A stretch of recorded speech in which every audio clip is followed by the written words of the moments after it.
네, 할렐루야. 우리 좌와 앞들 한번 인사하겠습니다. 오늘도 주님이 잘해주십니다. 오늘도 주님이 잘해주십니다. 오늘 여호수아서 22장 10절에서 20절까지 말씀 우리가 보았습니다. 22장 20절부터 나오는 말씀에 르우벤 자손과 갓 자손과 므낫세 반 지파가 이렇게 나오는데, 이 세 지파는 지금 므낫세는 이제 절반이죠. 절반은 반지파 이렇게 이야기하는데, 이 세 지파가 이제 가나안 땅에 들어와서 이제 정복 전쟁을 다 마치고 7년 동안, 그리고는 이제 고향으로 돌아가는 길이었습니다. 그러니까 이런 거죠. 그 요단강을 중심으로 했을 때 요단강 기준으로 동쪽 편에 이 세 지파가 기업을 얻고요. 또 서쪽 편에 이제 나머지 지파가 기업을 얻게 되는데, 이 동쪽 편에서 먼저 기업을 얻고 난 다음에 요단강을 건너서 서쪽 편으로 들어갔을 때 그 서쪽 편에서 정복 전쟁을 이들이 함께 치러줍니다. 그리고는 다시 요단강을 건너서 동쪽으로 기업받은 땅으로 가야 되잖아요. 지금 그런 배경이에요. 그런 이제 고향으로 돌아가는 길에 요단강을 건너기 위해 가지고 딱 서보니까 지금 감회가 새로운 거예요. 하나님 앞에 감사하고 또 고향 땅으로 이제 돌아가고, 그런데 감사와 동시에 한 가지 걱정이 뭔가 하면, 우리는 요단강 동편으로 이제 건너가게 되는데 우리 후손들은 요단강이 이렇게 가로질러 놓여 있으니까 시간이 흐르고 나면 이들이 남남되는 게 아닌가. 그러니까 요단강 서쪽 사람들하고 동쪽 사람들하고, 이 서쪽에는 그래도 제단이 있고 여호와를 섬기는 신앙이 남아 있는데, 강을 건너가 버리니까 우리 후손들은 혹시 여호와를 잊어버리지는 않을까, 그런 염려와 걱정이 있었던 겁니다. 그래서 이들이 그 서로 지파 간에 우리가 하나다라는 그런 연대의식을 가지고, 또 후손들의 신앙 교육을 위해 가지고 요단 강가에 그것을 이제 하나다, 우리는 여호와 신앙을 섬긴다, 그걸 증거하는 뜻으로 제단을 하나 쌓은 거예요. 그러니까 이게 좋은 뜻으로 쌓은 제단이죠. 여호와 외에 다른 신을 섬기겠다, 그런 제단이 아니었습니다. 기념으로 이제 제단을 쌓았는데, 그런데 나머지 9개 지파들이 지금 오해를 하는 겁니다. 어떤 오해를 합니까? 여호와의 제단이 있는데 여기에 뭘 또 제단을 쌓느냐? 그러니까 여호와 신앙을 저버리는 것이 아니냐? 그 우상을 섬기는 게 아니냐? 그래서 나머지 9 지파들이 나와서 그들과 싸우려고 하는 거예요. 결국에는 이 오해가 나중에 풀리기는 하는데, 자칫하면 지금 이제 동족을 죽일 뻔한 그런 사건이 일어날 뻔했던 거죠. 그것도 어떤 동족입니까? 함께 정복 전쟁을 치러 나갔던 그런 이제 동족을 죽일 뻔한 그런 사건이 벌어졌던 겁니다. 그래서 이 일의 원인은 무엇이었을까요? 이 일의 원인은 좋은 뜻으로 했는데 좀 얘기 좀 들어보고 판단을 내렸으면 괜찮은데, 오해부터 시작되어진 거죠. 오늘 우리가 교회라는 이 공동체를 한번 생각해 봐도 비슷한 것 같습니다. 특별히 한국 교회는 우리가 많은 나라 가운데서 또 한국 사람들은 단일 민족 그러잖아요. 그래서 다양성을 잘 인정하지 못한답니다.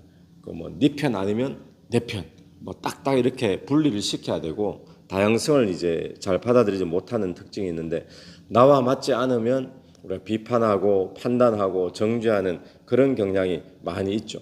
오늘 또 11절부터 보시면, 11절에 보세요. 이스라엘 자손이 들은즉 이르기를 르우벤 자손 갓 자손 므낫세 반지파가 가나안 땅의 맨 앞쪽 요단 언덕과 이스라엘 자손에게 속한 쪽에 제단을 쌓았다 하는지라. 이스라엘 자손이 이를 듣자 곧 이스라엘 자손의 온 회중이 실로에 모여서 그들과 싸우러 가려 하니라. 그러니까 지금 성급한 판단이 오해를 불러일으키는 것을 보게 됩니다. 사실은 같은 편이었고 또 생명 걸고 서로 지켜주었던 그런 형제들이었는데, 교회 안에도 똑같은 것 같습니다. 서로 기도해 주던 형제 자매였고 또 서로 함께 주의 나라 위해 헌신하고 그런 관계였는데, 조그마한 오해 때문에 먼저 좀 말을 들어보고 판단해도 되는데 겉모양만 보고 비판하기 시작하고 정죄하기 시작하면 나중에 그 공동체가 어떻게 되겠습니까? 와해되고 무너질 수밖에 없는 거죠. 오늘 또 우리의 삶에 함께 기도한 공동체가 있습니다. 또 함께 주의 나라 위에 봉사하고 헌신한 그런 공동체가 있는데 그것이 우리가 교회라는 거잖아요. 로컬 처치라는 거잖아요. 그래서 이 안에서 일어나는 수많은 일들이 있는데 우리가 그런 일들 앞에 첫 번째는 성급하게 판단하지 않게 되기를 간절히 바랍니다. 그렇게 되어지면 서로 오해하고 정죄하고 비난하고 그러다가 서로 죽이게 되죠. 같이 공멸하는 겁니다. 누가 제일 좋아할까요? 마귀가 지금도 교회 안에서 쓰는 것이 바로 그런 수법들이죠. 그래서 교회 안에 우리가 늘 뭘 조심하라 그럽니까? 오해하지 않도록 말 조심해라, 말을 앞서지 말라라고 하는 것이 바로 이런 부분이죠. 그래서 오늘 우리도 교회에서 신앙생활을 할 때 누군가가 뭘 했더라라는 것이 들리면 성급하게 판단하거나 비판하지 말고 좋은 뜻으로 했겠지, 저 사람이 나쁜 뜻으로 했겠나, 그 이야기를 들어보면 또 나중에 오해가 풀리거든요. 지금 이 공동체가 이스라엘 공동체가 딱 그 모양입니다. 그래서 오늘 또 성급하게 판단하지 아니하고 우리가 주를 위해 함께 섬기고자 잘하려고 하다가 일어난 일인데 거기에 비판 먼저, 정죄 먼저 이런 일들이 없게 되기를 간절히 바랍니다. 자, 그렇지만 우리가 분명히 해야 될 것이 있는데 17절부터 나오는 이야기가 있습니다. 부올의 제약으로 말미암아 이스라엘 회중에 재앙이 내렸으나 부올의 죄악 그러죠. 이게 뭐였습니까? 이스라엘 백성들이 광야에서 이렇게 행진하고 있을 때 그 발락 이 사건이 있었잖아요. 도저히 이스라엘이 저주가 안 되어지니까 어떤 꾀를 냅니까?